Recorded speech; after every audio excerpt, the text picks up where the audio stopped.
Hi, welcome back to the garage. This video is a follow-on video from the first video, which took us through the very basics of the components of quads.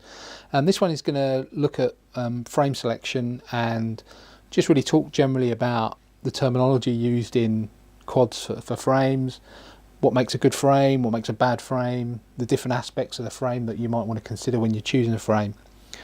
So we've got three frames here, and whilst they all share similar characteristics, they've got a body and four arms, there's lots of variety in frames.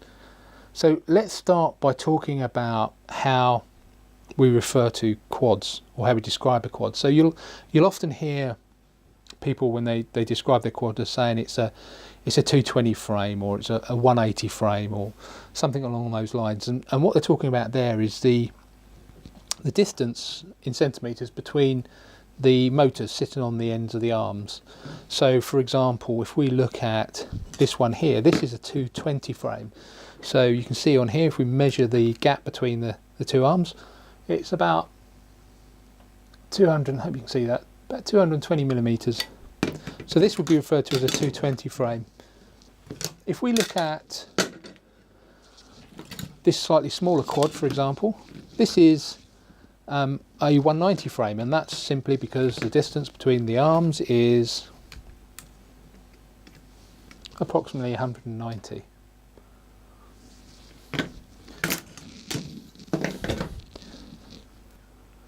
So people will also call their quads a 5-inch quad, or a 6-inch quad, or a 3-inch quad. So they're not talking about the size of the frame here. We're talking about the size of the props on the frame. So for example, if we look at some props here, this is a 5-inch 3-bladed prop, and this is a 6-inch 2-bladed prop.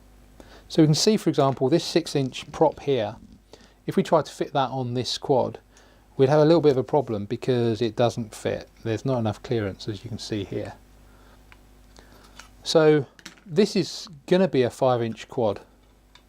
So you'll often hear this quad called a 5-inch quad, whereas something like this one here might be referred to as a 3-inch quad or a 4-inch quad. Actually, this is a let me tell you, this is a 4-inch quad. As you can see, the prop's 4-inch quad. So the size often relates to the prop size. Not always, but most of the times. For example, a 210 or 220 frame is going to be a 5-inch frame, whereas a 180 or a 190 is going to be a 4-inch frame, or maybe a 3-inch frame.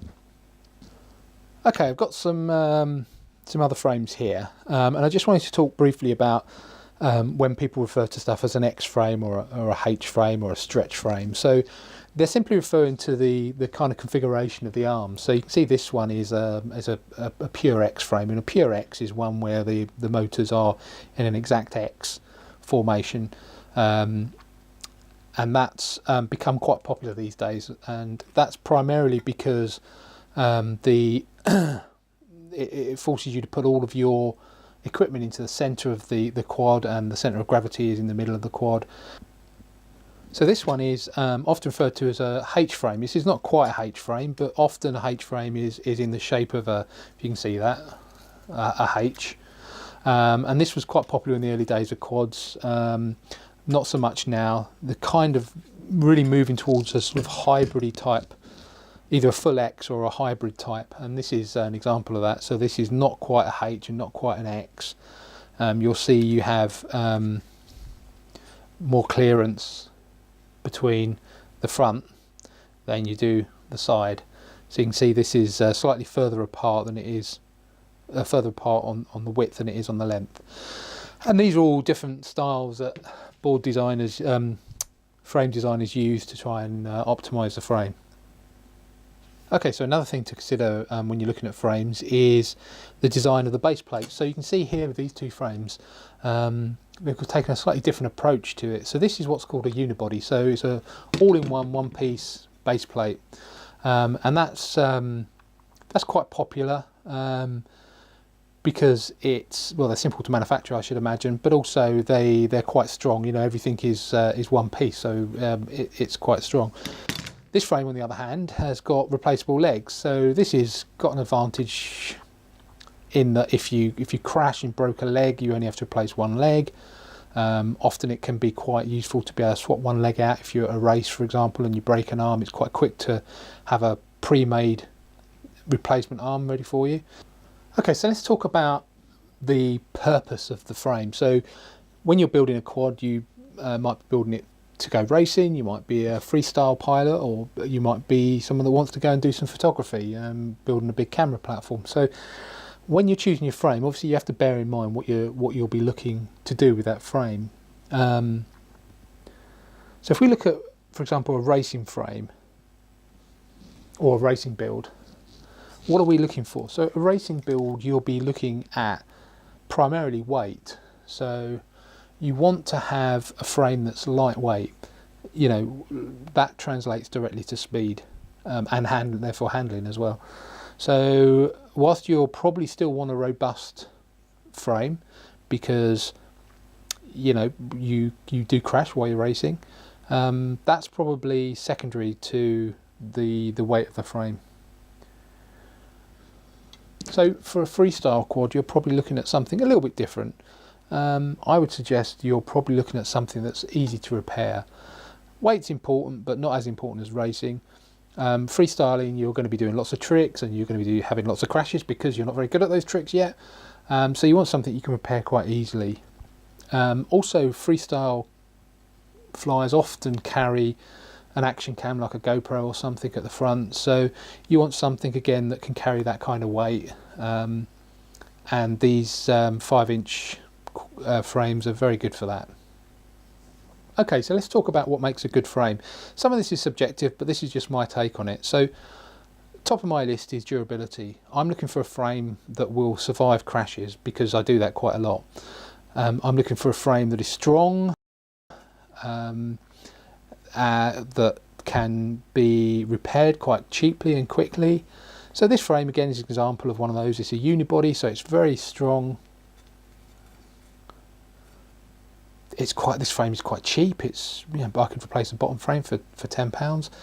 So that's pretty important for me. So this is quite a good example of a strong, durable quad frame. The other thing to think about is arm thickness. I mean, this directly relates to how strong the frame is. A thicker arm is obviously better than a thinner arm. However, the trade-off is that's obviously more weight. Okay, talking about weight is the other thing that that pilots are very keen to be careful with. This is why carbon fibre is quite a popular material, because it's strong and light. If you've got a racing if you're building a racing quadcopter, then you want something that's very light.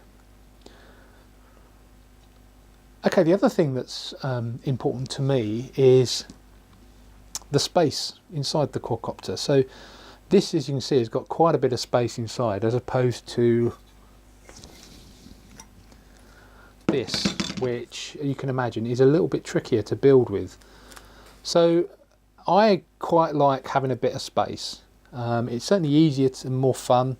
Well, it's easier to build, it's easier to maintain, and for me that's quite important. Okay, then I guess one thing that's very subjective is looks. I mean, this I think looks really nice. This is a D quad, Obsession D quad, and I think it looks awesome, and I really like flying it. But you know, other people think it looks pug ugly and are quite happy to go with something like this QAV 210. It's very functional, does the job. Not going to win any style awards, but there you go. It's horses for courses, isn't it? Okay, finally, I guess we should be talking about price. So quadcopter frames can range in price from £20 to, I don't know, £150, something like that. And there are very good frames from the likes of Lumineer and the Rotorite guys. And there are knockoff frames that are virtually identical, that you can pick up for a quarter of the price. So you know, that's up to you. You pay what you can afford, I guess. Okay, so let's talk about, as a beginner, what we would be looking for in a frame and some suggestions, I guess.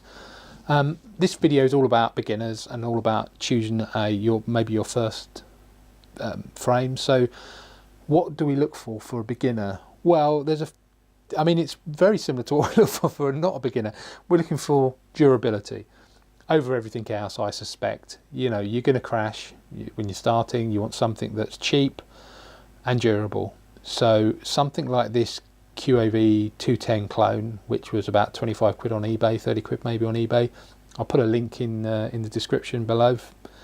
Is a good starter. It's great because it's strong, it's cheap, it has quite a bit of space in there, so you know, if you're not an expert in cabling and soldering and all that, you've got a little bit more space in there to do your work, so it's a bit easier to build. So I would say you could do a lot worse than something like this.